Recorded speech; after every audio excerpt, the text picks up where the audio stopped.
Palakpakan natin, Easy Boy! Easy Boy, thank you. And let's welcome Kobe Brown!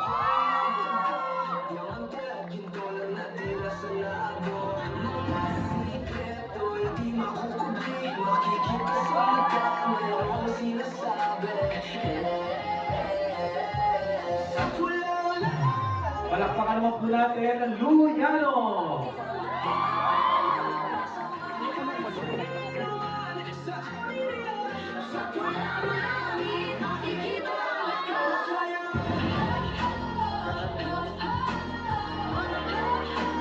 Let's welcome Micah Rivera!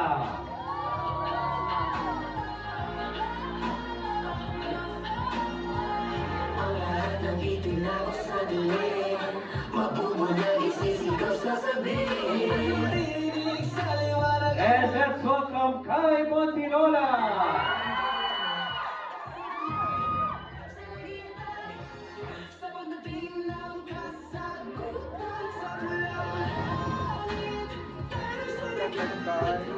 Next we have Chris Villanueva!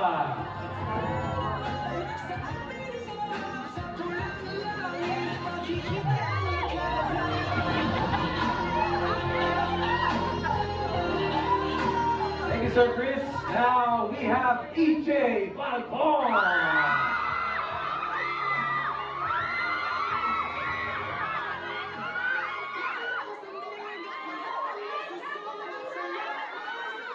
Let's all give a hand for Mr. Raymond Pagatsing.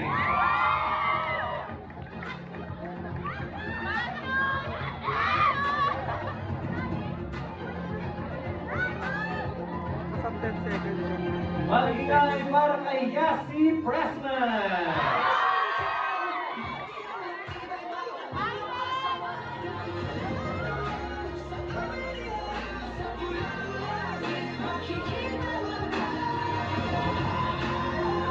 And next we have Mr. Joel Torres.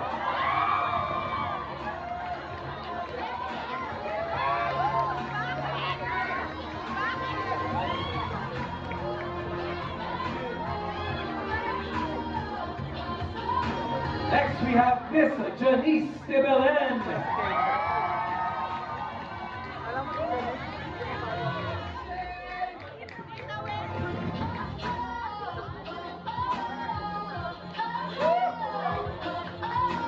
Round of applause please for Miss Lorna Tolentino.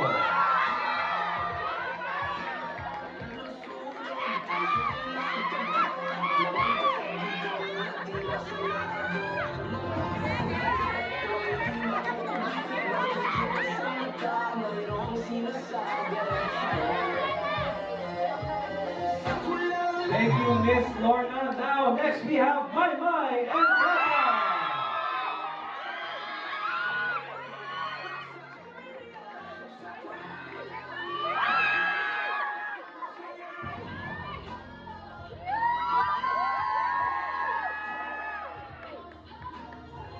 Mag-ingay para kay Kyle and Shani.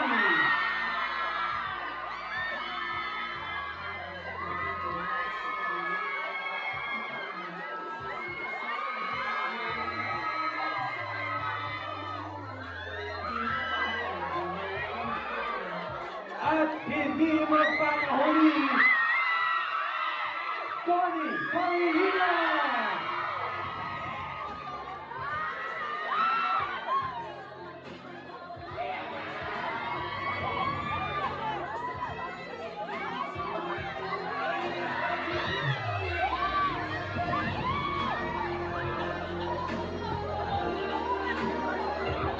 Palakpakan naman po natin ang cast ng Roha.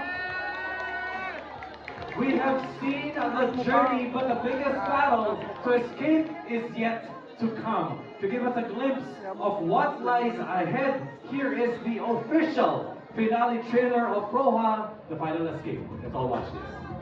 Anting-anting yata si Emil Padua. Such a welcome departure. Thank you. At saka, abangan niyo po. Marami pang kwento yan. Miss Lorna, ayun pong reaksyon sa trailer. at magagaling lahat. Maraming salamat sa panonood niyo ng Roha. 5 araw na lamang. Opo. Patuloy na yung panoorin. Miss Janice? Kahit na alam na namin kung ano yung mangyayari, when you watch the trailer, it still is exciting. So I'm excited not only for us, but for everybody who will watch. May? Para sa akin po, parang ang bilis ng pangyayari. Kumbaga, nagsisimula pa lang kami noong August, tas ngayon, papalapit na. So, nung nakita ko yung mismong trailer, medyo nakakalungkot kasi matatapos na. Pero natutuwa din ako kasi boy to serve. May laban pa. Laban pa. Thank you, May Yasi. Your reaction to the trailer? Very, si Mami G.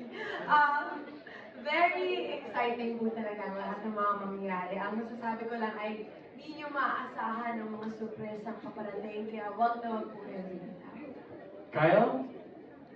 Si Mama G napaka-chismosa lang po talaga. Bakit? Bakit daw? Hindi, wag na natin. Okay na? Okay na? Ma, tama na mo. Okay, reaction ko po doon Yes, sa yes, trailer. sir. I think it really ties up everything that we went through just to put this project out. Napakadaming nangyari sa lahat ng characters namin. We have so many different, napakadaming sugat, napakadaming blood, sweat, and tears, literal. And nakaka-proud lang tingnan yung trailer. For how many months na nag-airing kami, we're finally reaching our last 5 days. And it's bittersweet, so I'm just excited for everyone to see it. And Donnie finally here. So you're, siguro, yun din, parang anong preview na mabibigay mo sa mga fans natin sa Pinoy. Yeah, actually kami rin, first time namin mapanood ng teaser na to. And I think, just looking at it now, hindi nawawala talaga yung intensity ng Roha yung buong series. Kasi palaging may mga tanong kung anong mangyayari next, kung mamamatay ba itong tao na to, kung paano nila may escape tong problema na to. So, the most interesting part for me was looking at it now, kung gaano kalayo yung itsura namin lahat. Simula na nag-start kami.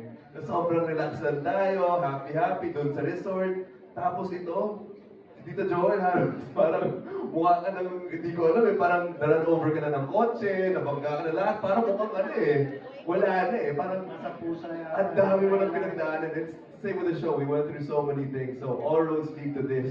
Tsaka lahat ng mga tanong, masasagot na. Ayan. Speaking of tanong, ito na po ang official start ng ating MediaCon. I will stick to Donnie and Kyle. You mentioned blood, sweat, and tears, yung literal na pinagdadaanan nito sa fight scenes. Siguro any memorable fight scenes for you, Kyle, na nag-stick sa'yo tapos mo? Wow. I can't say there's a certain one. Yung nakita niyong may bomba sa pier. That was one of the first times na makakalabas. Sana sila sa isla. Tapos may bomba and everything. I think the reason why it's so memorable is kasi di namin alam na totoong bomba yung pumutok. Wow. Yeah. So pareho kami ni Donnie. Nung tight shot kasi fire lang siya. And then nung wide shot, ayun, totoong sabog. Tingin namin, sabi namin ni Donnie, what the heck, man? Napatumba Hindi naman totoong bomba, totoong sabog. Yeah, totoong sabog. Grabe naman yung totoong bomba. Bukas ang bomba. Baka magalit yung crowd sa akin. Okay, so to clarify, totoong pagsabog, pero hindi siya legit. Okay. Just to be safe.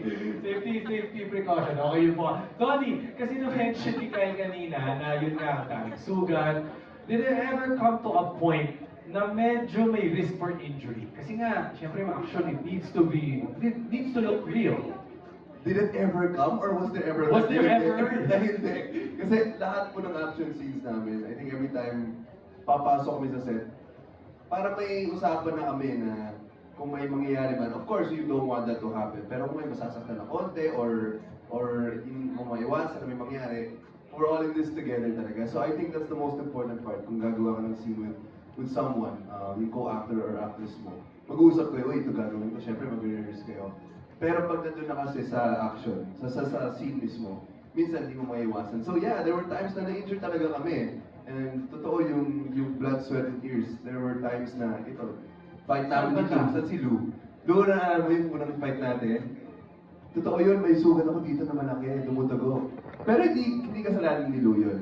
I think, hindi mo kasalanan yun. Pero ang ganda kasi ng kalabasan eh. So sometimes, those things need to happen. But yeah, I think the good thing is everyone's willing to go through it kasi alam nila na magiging worth it naman sa exam. Tama, syempre para mas mapalabas yung realidad, di ba? Important thing is you're safe, healthy, and well. For Miss LT, working with both young and veteran talents po, is there still anything that surprised you or learned something from your co-stars? With Donnie kasi, first time namin magkasama. So, nakita ko yung development. Alam niyo, yung role niya, nung umpisa, kasi parang night lang, di ba? Parang yung later on, malaman niya na ako yung mastermind, yun yung pinakamabigat na eksena. And it took us 2 days para gawin yung eksena na yun, yung drama scene namin. And makikita mo talaga na yung intensity ng development niya then as a performer, as an actor, makikita mo talagang ang laki ng tinaas. So, I'm so happy na nakasama ko si Donnie. Na eto na, yung kanyang first pinaka na parang action lead and all sa isang teleserye. Yun, so proud na naging nanay niya ako. And then, with the veterans, syempre naman, may laging bago, lagi kang matututunan kasi nga, veteran na eh. Kasi kami nung nagkasama kami ni Joel, ano pa yun, mga bata pa kami. Pero syempre, ang laki na ng development dahil siguro din sa experience na natutunan namin. Isang malaking bagay kasi yun. Tsaka nagbali po yung roles. Nagbali po yung roles kasi ngayon, so nagtipa din siya. Yes. Thank you, Miss LT. Miss Janice po, what can you say about working with a cast, especially the new gen of actors? With everybody else, syempre, you know, I've worked with most of them. I think I've worked with all of them. So it was a joy having to work with them again. And then with the younger ones, nung una, hindi ko alam kung mag-fit din ako. Bakit ba nila? Sa akin. But it was fun because I got to know all of them. And like I said, I was happy that for the first time in a show, memorize ko lahat ng pangalan nila. Diba? And it means something to me, kasi hindi naman ako friendly tao. Apparently, friends na kami lahat, More than friends na nga kami minsan, More than friends na, diba? So, it was really fun and exciting for me. So, Miss Janice, you would say na yung bond po ng cast is solid po siya? Okay. Okay. Oh, More than friends? You know, when you're locked in sa shoot, we were almost a couple of months in the island, sa La Playa Roja. Araw-araw kami nakikita, di ba? Minsan makikita mo sila kapag nagtutoothbrush, di pa rin sila nagtutoothbrush. Yung talagang everyday you see them. Every after work, we have this small gathering. We either talk all night, kwento, kahit may maagang taping the next day. It was such a joy because it strengthened our bonds. Sige mo, may boat ride kami, every Sunday may volleyball, every rest day may volleyball, may kung ano-ano nagaganap. So it strengthened the bond. And I learned to play a few games. Such as? They taught me, Mr. White and Codenames. So, di ba, natuto ako mag-games ng mga gano'n. Mr. Di White. ba? So, it was really a joy working with this group. That's why, ako ang pinakaiyakin dito. Kasi every time na nararamdaman ko yung, this is getting real, the end is getting real, umiiyak na ako. Thank you, Miss Janice, for sharing those stories. Okay, so kay Maymay naman, who would have thought, actually this also came from the press, who would have thought Maymay would be doing an action scenes? Ano pinakamahirap or siguro medyo dangerous stunt na nagawa mo dito sa serye? Bago ko po sagutin yung second question niyo, sir, pati ako hindi ako makapaniwala na pinagkatiwala po nila sa akin itong genre na to. Pero matagal ko na din pong sinasabi na sobrang pinakagusto ko at pangarap ko talagang gawin ay yung action talaga po. Tapos hindi naman po ako naghahangad kumbaga na, bigyan niyo po ako action, sige na mo. Hindi naman po. Kusa na lang siyang dumating sa tamang panahon na kung saan ready ako. Mentally, physically, emotionally. Tapos ready na din po akong mag-acting. Tapos nung sinabi nila na action nga po yung genre. Yung totoo nga po yung character ko dapat walang action eh. Sabi ko, kung action na lang din po yung genre, pwede sama na lang din po. Kasi gusto ko din talaga matuto. Tapos nung nag-training na po ako ng action, super lucky na ako kasi 3 days lang po yung training ko para magawa ko yung tamang suntok. So kung magkakaroon ng panibagong opportunity na Yes, magkaroon po. ng action ulit, you would Yes consider po, na yes you po, would 100% po. Kaya kapag may naman nagtatanong sa akin kung ano yung pinaka-hirap na action, wala talaga kasi sobrang na-enjoy ko siya. Kaya hindi nga ako nagamit yung double ko kasi pwede ako na po lahat, please ako na lahat, gagawin ko po talaga. So yun, kung gagawin ko siya ulit, 100% talagang tatanggapin ko. Thank you, Maymay. Sir Joel, para sa inyo naman po, would you say na kamusta po muna yung experience po ninyo with the character Emil in the show? It's such a welcome departure for me because I usually play a good dad, lagi mabait, pero ito full-blown kontrabida talaga. And I'm enjoying it. Every minute because as an actor, you get to, you know, find your range. That's one. Tapos explore everything and play along. Yung nag-enjoy ka kasi gusto mo yung mga eksena dahil gusto mo ang challenge, gusto mo to play with it, play with the scenes, and I was having a really great time. Pero sir, sanay din po kayo sa action, but at the same time, gano'n po ka-challenging itong action scenes, the whole action character of it? I've been doing action film pero for the first time as a senior citizen. You get to ride an ATV and do your stunts and roll and everything. So, okay naman yung mga salompas, okay lang. Nakakaya din naman yung mga yun. Sige, tapos good thing, safety first of course. No? So it's a good thing that we have the safety officer and everything. Pero, yeah, grabe. For the first time, nakakaramdam ako ng hingal. Hinihingal ako sa set because, you know, age matters daw eh. Hindi na. Pero sige lang, tuloy lang. For the sake of art. Yes, of course. Thank you, Sir Joel. Sir Raymond, sa inyo naman po, how would you consider Roja as one of your memorable projects? First and foremost, they're all here. That makes them the Roja memorable. Amazing actors, amazing crew, amazing production, amazing story. And as Janice mentioned, talagang nagkulong kami sa lock-in for like 4 or 5 months.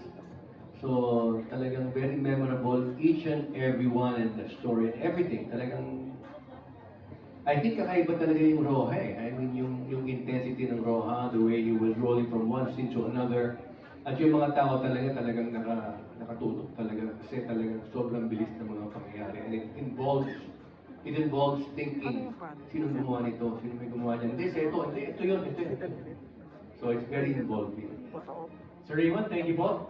For Yasi, marami ang naintriga sa iyong karakter kahit special participation lang dapat. Ano ang pinaka-fulfilling for you in doing another ABS-CBN primetime series?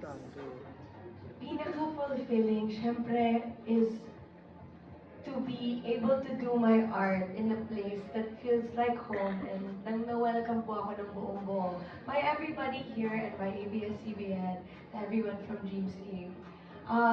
Talagang naalala ko po talaga kung bakit mahal na mahal ko itong trabaho ito. That's the most fulfilling for me. Thank you, Yasi. For EJ, na-sorpresa. Maraming na-sorpresa na ikaw ay part ng cast. Kahit nung wala ka dun sa lunch, kahit hindi ka napakilala nung lunch, at kalagitnaan ka ng show, pumasok ang character. Kumusta naman yung overall experience mo dito sa role? Actually, kahit ako na-surprise. Hindi ko talaga alam. Nung unang in-offer sa akin ng Dreamscape, sabi, special participation. So, akala ko, hindi lang, taping ako, isang lock-in, gano'n. And then, biglang, wow, mahaba yung character ko. So, syempre, blessing yun para sa akin. And natutuwa ako kasi ang ganda ng character. Sabi ko nga, yung character ko, marami lang akong ginawa dating mga teleserye. But yung character ni Lieutenant Marlon Areza, parang naging fan ako ng character niya. Kasi yung pagiging pulis niya, siya talaga yung by the book, sumusunod talaga sa batas. Hindi lang basta napatunayan ng character niya na hindi lang basta paggamit ng baril yung pagiging pulis. Kumbaga, yung integridad niya, yung pag-save sa mga tao na kailangan ng tulong. So, yun. And very thankful ako sa Dreamscape at sa lahat ng mga taong nandyan. Pagbabalik ko bilang artista and syempre yung action genre. Una namang minahal ko yan and ABS din po yung nag-mold sa akin para makagawa ng mga ganito. And, yeah, thank you. Thank you, EJ. For Sir Chris, you were able to work with rising child star na si Zia Grace in this series. What can you say po muna about her acting skills? Superb. Ang galing. Si Zia, I think talagang born na actor. Kasi talagang lahat ng, pag narinig mo siya magkwento na wala sa harap ng camera, meron siyang process eh. Meron siyang sariling process na mabibilib ka kasi parang ang raw. Raw yung kanyang binibigay. And true enough, pag harap niya sa camera, pagbigay niya ng lines, andun na kompleto na yung emotions. And of course, the family scenes, di ba? Paano niyo po siya nabuo yung dynamic? Any memorable scenes from that? We would always bond with Zia, kami ni kasi nakita ko actually kay Nikki yung style na talagang kinlose niya si Zia. So para pag harap sa camera, talagang one family kami. And then so I followed suit kasi nga parang nakita ko it really worked na parang Zia looked up to us as her parents sa harap ng camera. Parang mom and dad talaga. Yeah. Yes. Okay. So that really, kumbaga, natural po siyang lumabas. Yes. Sir Chris, thank you. So for Kai, as someone